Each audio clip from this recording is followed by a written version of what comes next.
Hi, everyone. My name is Reshmina William, and I serve as a trial manager with the TechAscend Foundation.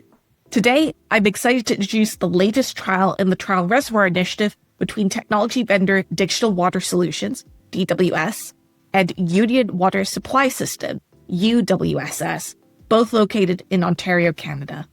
DWS's Hydrant.AI technology utilizes a hydrophone deployed into the water column to detect leaks in PVC pipes.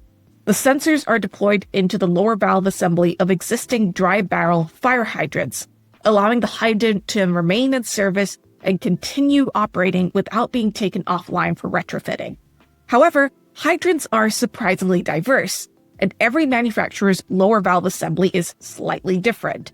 That limits the portability of DWS's sensors, which can currently only be moved between hydrants of the exact same make. This trial would allow DWS to engineer, build, and validate a universal lower valve assembly that would allow their systems to easily and quickly be installed in multiple types of hydrants. This lift and shift capability would allow the system to offer greater flexibility and a much broader range of coverage at a lower cost. UWSS, an existing DWS client, has agreed to pilot the new assembly in 4 of their existing hydrants.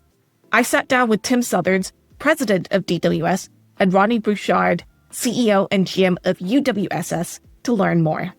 Thank you, Rodney and Tim, for joining me today on the Water Action platform. Really excited to learn a little bit more about this trial through the TechAscend Foundation and the fantastic work that you're looking to do together over the next couple of months. Tim, I'm going to turn it over to you to kick us off. If you could tell us a little bit more about the technology that you're going to be trialing in your own words. The technology that Digital Water Solutions has produced is called hydrant.AI. And we use hydrophones and pressure sensors and water temperature monitors that are located below the lower valve of a fire hydrant, or we can also implement them on wet barrel hydrants. But the point of this trial is that there are so many makes and models of fire hydrants that are installed throughout North America and even Europe that it's necessary to come up with a universal model, something that we could deploy irrespective of the client's fire hydrant make and model. So the goal really with the trial is to take the technology we have for leak detection, localization, pressure monitoring, and transient monitoring, and be able to implement it irrespective of the fire hydrants. So really somewhere like Union Water with Rodney, where they have a couple of different makes and models of hydrant, it will allow us not to have to worry about use case development the same way. So we'll be able to look at an area where they've got issues and want to be able to monitor, and we'll be able to implement irrespective of the fire hydrant type. This is huge because we spend a lot of time with our clients and potential clients evaluating areas, looking at the different fire hydrants they have, determining whether or not we have a design that will work for them. This way, we're going to be able to just go, hey, where is the issue? And we'll be able to deploy a universal model throughout their system. Wonderful. Thanks, Tim. Rodney, turning it over to you for a second. What do you think this universal adapter deployment is going to look like specifically in your system? How do you envision this trial going? Oh, and tell us a little bit more about the existing installations you already have in your system. I think that would be useful context for our viewers. Yeah, so we've been using Hydrant.AI for several years now and been working closely with Tim and his group. And we have close to 50 installations at this point. Our service area is quite large, about 800 square kilometers or 300 square miles, and mostly rural. We only have a population base of about 75,000. Basically, every property within that 800 kilometers, there's 1,000 kilometers of water main, is serviced. So it's kind of unique. And thus, for such a large system that's mostly rural, it'd be hard to pinpoint if we had pressure issues or water leakage or water main breaks because the area is so large. So basically, we've been working with this technology over the years to help us manage the pressure in the system and to identify any issues that we had. And it's been working great for us. So what we're looking right now is to basically move to the next step, which is focusing a little bit more on some of the urban areas, more concentrated areas, and using the hydrophone aspects to help us with leak detection. But again, as Tim indicated, we provide water for municipalities. Historically, they've used different types of hydrants. And it would just be easier to have an instrument that we can move from one area to the next without having to worry about what type of hydrant it is. Fantastic. Tim, tell us a little bit more about the scope of this particular trial. How many of these adapters are you planning to deploy, and what's the goal of this pilot? We're looking to deploy 4 units under the trial. Really, it's about the universality of the fit. And so it's not necessary to deploy 10 or 20 units to make sure that this will work.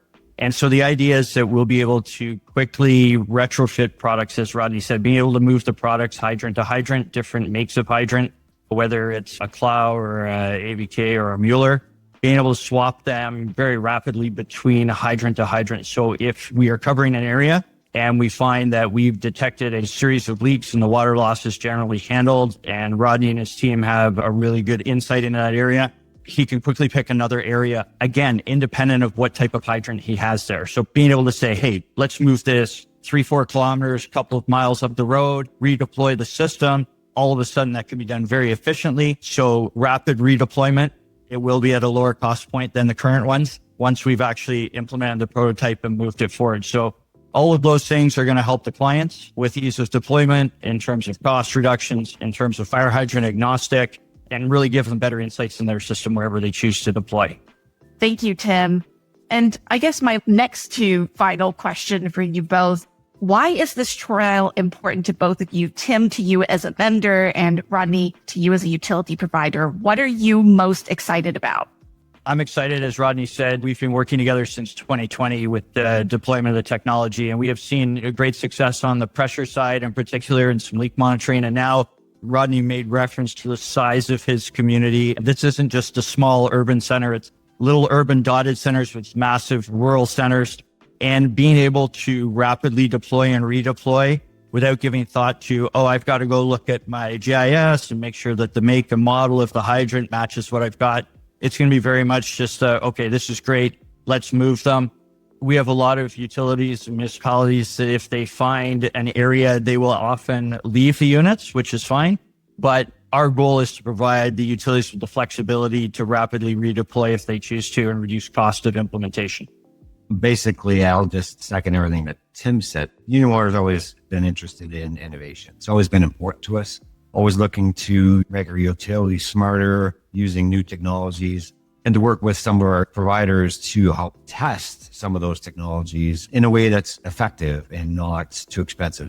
As I said before, our area is large, but we are a smaller utility in the fact of how much revenue we get and the size of our team. So larger municipalities can probably afford to just install instruments everywhere and not have to move them. And we have some of those that we've installed where we're going to keep it, but being able to move instruments from one to the next will be very cost effective for us. And that's one of the big goals for that. Well, looking forward to seeing where this trial goes and all the new successes that you have in the coming months. Do you have any final closing thoughts for our audience? You know, this approach was working through a trial is fantastic. I think that it provides opportunity for us to work with service providers and companies to test technologies without us taking or them taking the full cost of it. That way we can try different technologies more, because sometimes things don't work the way you want it to, right? And then you're spending money. But this gives us an opportunity to work together with an entity like yours, and then we can try more technologies and work with different providers and innovate as fast as we can. And then if we can identify something that works fantastic, then it's to our benefit. It's also to the benefit to the company who created the technology. So this is a fantastic way to do it. I appreciate being part of it. I'd just like to say the Trial Reservoir is an amazing opportunity for utilities and municipalities to actually leverage new technologies and move forward with their digital ambitions. I think echo Rodney's part, it's really difficult for utilities to invest in innovation that they don't know will work or that may not work.